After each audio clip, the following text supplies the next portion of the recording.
గురించి మాట్లాడడానికి వచ్చారు. వారికి సాధారణంగా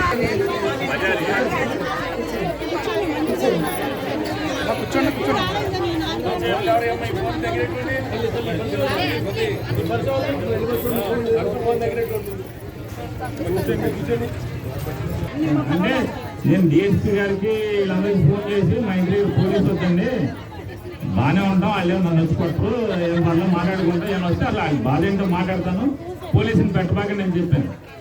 చెప్పాక ఊరికే అసలు ఎంతమంది వస్తారు ఏంటని టీకే ఏమైనా అరేంజ్ చేద్దామని ఆవిడకి ఫోన్ చేస్తే మన మన హరిబాబు మా ఇతను మాట్లాడండి మా రఘురాం మాట్లాడి అమ్మ ఎంతమంది వస్తారు ఎన్నింటికి వస్తారు అడగమంటున్నారు అని చెప్పారు.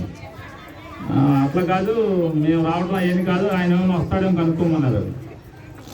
వాళ్ళు రమ్మంటే వస్తా ఎందుకు రానన్నా వస్తానండి దాని ఏంటని మాట్లాడదామని వచ్చాను.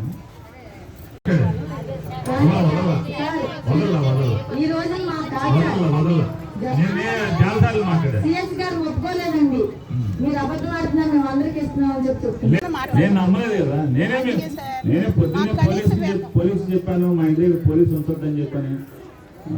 మీకు ఫోన్ చేసి ఎన్నింటికి వస్తారమ్మా ఎంతమంది వస్తారని కూడా అడిగాను కదా. ఇబ్బందులు ఉన్నాయి.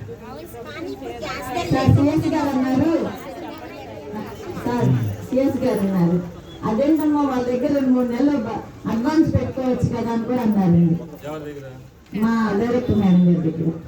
మరి వాళ్ళు ఇచ్చే తక్కువైనప్పుడు అంటే రాష్ట్ర ఖజానానంతా కూడా ఒక చేతి మీద నడిపే సిస్టమ్ పెట్టాక మనకు 2015లో వచ్చింది సిఎఫ్ఎంఎస్ సిస్టమ్. వేరే రాష్ట్రాల్లో కూడా కొన్ని చోట్ల ఉంది.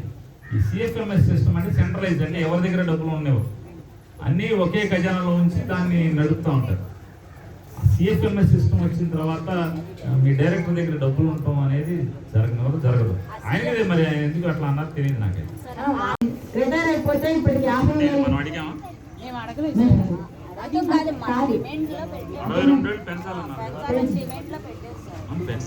మనమే అడిగాం కదా.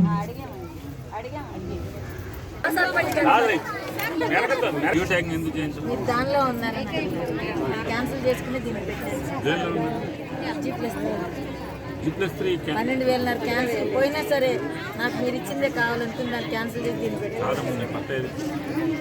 నేను పంచిపెట్టిన పుస్తకం ఉన్నారు. మళ్ళీ వారి సంఘ నాయకులకి ఫోన్ చేసి ఇప్పుడు మధ్యలో మీరు ఎన్నింటికి వస్తారు మెమోరాండం ఇవ్వటానికి అని చెప్పానంటే, లేదు మేము వస్తే పోలీసు హడావుడి చేస్తారు, నువ్వు వస్తే బాగుంటుంది, మేము 400-500 మంది ధర్నా చేస్తున్నాం ఇక్కడ అని చెప్పారు. తప్పకుండా నేనే వస్తానని చెప్పి రావడం జరిగింది. వచ్చాక వారు చెప్పిన వాటిలో వారు చెప్పింది, మేము 11 అంశాలతో చర్చలకు వెళ్ళాము, డిమాండ్ చేస్తూ రాష్ట్ర వ్యాప్తంగా సమ్మె చేస్తున్నాం. ఈ 11 అంశాల్లో నిన్న ప్రభుత్వం పిలిచి కొన్ని అంశాలని ఒప్పుకుందామన్నారు. దానివల్ల కింద అంటే మేజర్గా మేము పెట్టినటువంటి ప్రధాన సమస్యల్ని కాకుండా రెండవ ప్రాధాన్యత, మూడవ ప్రాధాన్యత ఉన్నటువంటి అంశాలను మాత్రం మేము చేసేస్తామంటున్నారు. అసలు మేము కూర్చున్నది అంటే మేము ప్రభుత్వాన్ని చర్చలు జరపాలి, మమ్మల్ని మా సమస్య పరిష్కారం చేయాల్సింది అన్నది మా జీతం కనీస వేతనం పెంచాలని చెప్పి మేము డిమాండ్. అది దాన్ని పట్టించుకోకుండా మిగతా అన్ని చేస్తామంటే అది ధర్మం కాదని చెప్పని మేము మాట్లాడాం మంత్రుల దగ్గర, అధికారుల దగ్గర.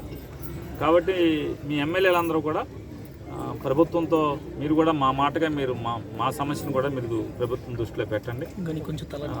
కనీస వేతనం పెంచాలి, కనీస వేతనం అమలు చేయాలి. అట్లాగే సుప్రీంకోర్టు తీర్పు 4 రాష్ట్రాల్లో అమలు చేస్తున్నాయి. కర్ణాటక, కేరళ, గుజరాత్, మరొక రాష్ట్రంలో ఎక్కడో 4 రాష్ట్రాల్లో సుప్రీంకోర్టు తీర్పు మేరకు ఇచ్చినటువంటి కూడా అమలు చేయాలని చెప్పి దాన్ని మళ్ళీ కోర్టుకు వెళ్ళమంటున్నారు. మాకు ఆ లీగల్ టెర్మినాలజీ మాకు తెలియట్లేదు. కాబట్టి ఈ సమస్యల్ని జగన్ గారి దృష్టికి ఎమ్మెల్యేలందరూ కొద్దిగా వెళ్ళి చెప్పి సానుకూలంగా పరిష్కారం చేయమని చెప్పని, మేము అడిగేది ధర్మమైన కోరిక అని చెప్పని వాళ్ళు అర్జీని ఇవ్వడం జరిగింది. తప్పకుండా నేను జగన్ గారి దృష్టికి ఈ అంశాలని తీసుకెళ్తాను. అలాగే రాష్ట్ర ఈ శాఖ చూసినటువంటి మంత్రి గారి దగ్గరికి కూడా తప్పకుండా తీసుకెళ్తానని చెప్పాను. సబ్స్క్రైబ్ చేయండి. Please do subscribe to. Please like, share and subscribe to top Telugu TV. Top Telugu TV.